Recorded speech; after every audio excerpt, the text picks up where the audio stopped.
Arkadaşıyla oturuyordu diz dize ve dudaklarından sessizce şu sözler döküldü. 3 günden beri Ali Muhammed bir lokma bile ağzına koyamadı.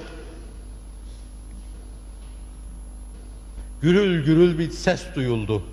Semadan bir meleğin indiğine şahit olundu. Ve Cibril şöyle dedi: arz ve sema yaratıldığı günden beri yere şimdiye kadar inmemiş ilk defa inen bir melektir ya Resulallah.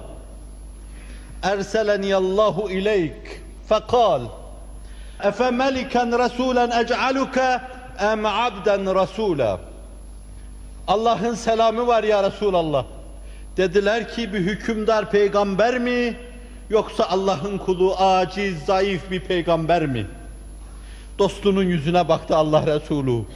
Karnı aç, dudakları susuzluktan kurumuş Allah Resulü dostu Cibril'in yüzüne baktı. Tevâdâ li rabbike ya Muhammedu. Allah için başını eğebildiğin kadar eğ. Tevazu kanatlarını yerlere kadar indir ya Muhammed sallallahu aleyhi ve sellem.